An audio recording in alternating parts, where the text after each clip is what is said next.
Locate the serial number and calibration due date of the dry shipper and temperature logging lid.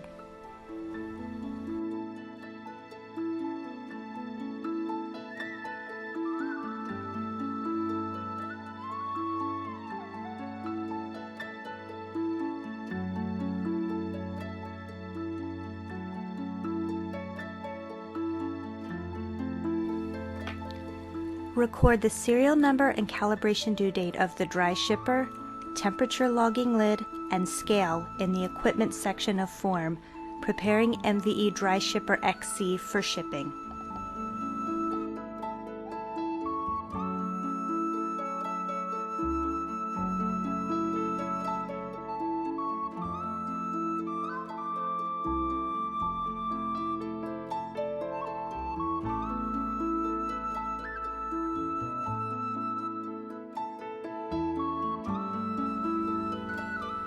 Open the outer plastic shipping container and carefully remove the metal lid with the neck tube core, making sure not to twist while removing.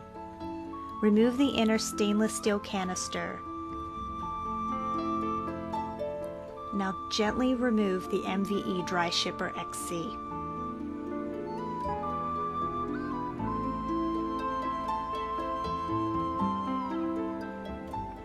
Replace the dry shipper's metal lid and weigh the empty unit.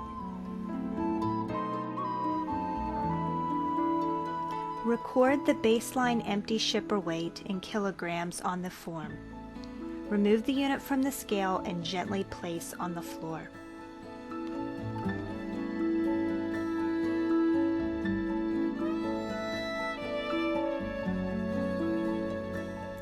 Remove the lid and slowly begin to fill the tank with liquid nitrogen up to the bottom portion of the inner chamber neck tube.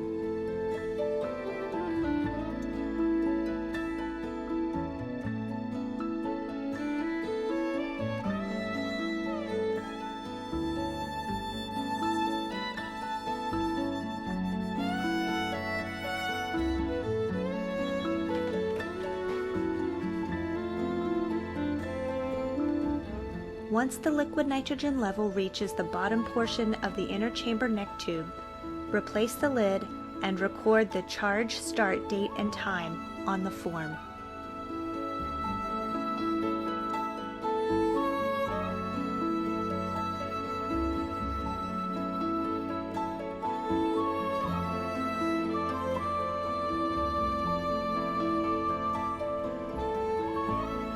When first filling a warm, room temperature liquid nitrogen tank, the liquid nitrogen will evaporate quickly. Approximately every 15 to 20 minutes, remove the lid and check the liquid level in the tank with a flexible cryo ruler. Add more liquid nitrogen to maintain the level between the bottom stainless steel chamber and the upper wall of the neck tube. Repeat this procedure as many times as needed to achieve a constant level of liquid nitrogen. Do not overfill. Overfilling may result in personal injury. Allow the unit to stand undisturbed while the refrigerant is being absorbed.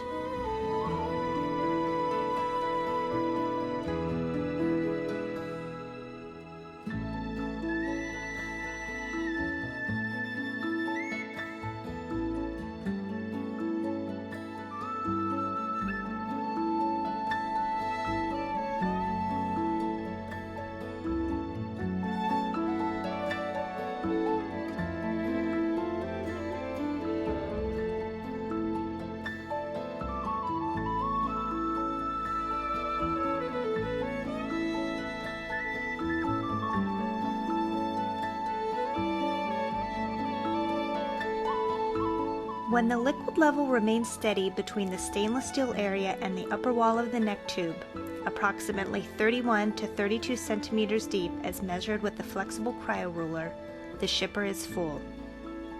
Record the stable liquid level on the form.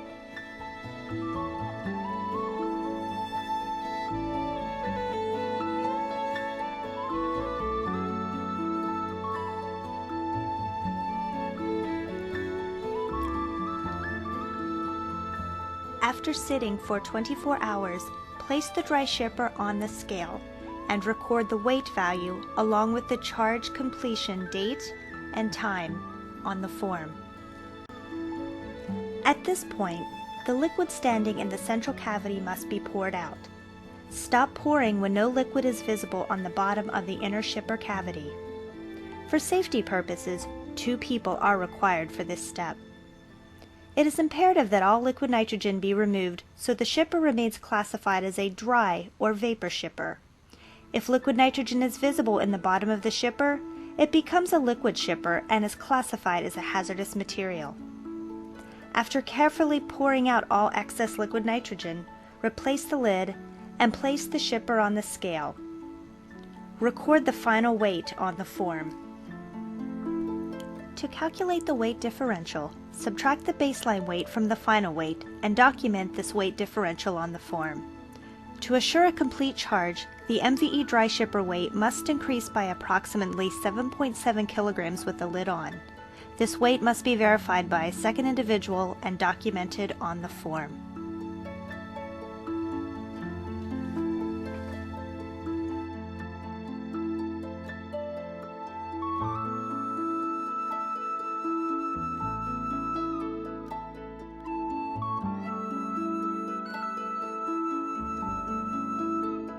At this point, the inner stainless steel canister should be preconditioned along with empty cryo boxes if needed by placing items in an LN2 freezer or -80 freezer for at least 1 hour. The canister and cryo boxes should be held in the freezer until ready to load specimens.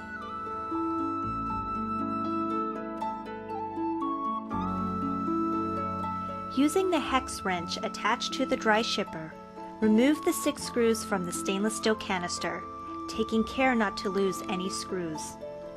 Always handle the preconditioned canister on refrigerant to maintain the temperature cold chain.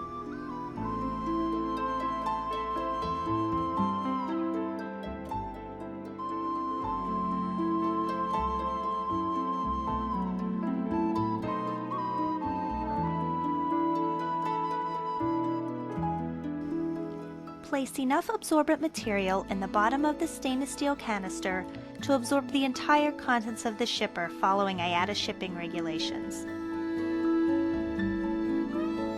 Place the cryo boxes containing the frozen material into the preconditioned stainless steel canister.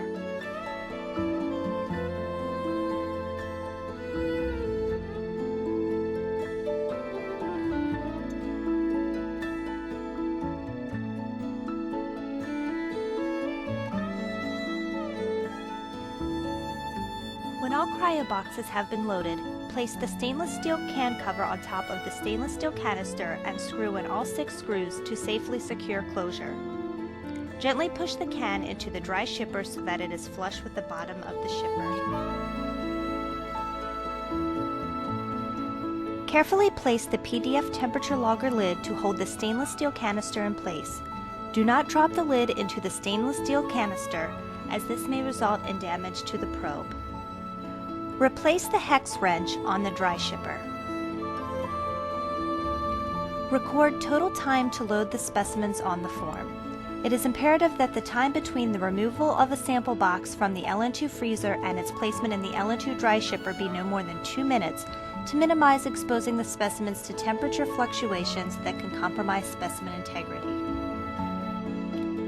Allow 10 to 15 minutes for the temperature to reach equilibrium. Record the time and the equilibrium temperature on the form.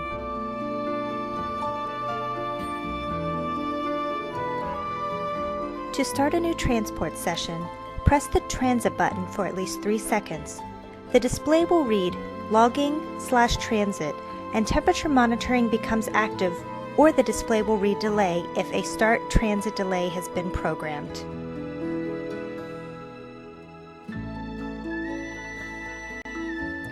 Place the dry shipper into the outer plastic casing and lock the lid into place.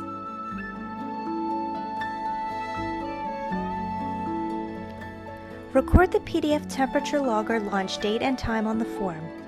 The activation of the temperature logger must be verified by a second individual and documented on the form. The dry shipper is now ready for shipment.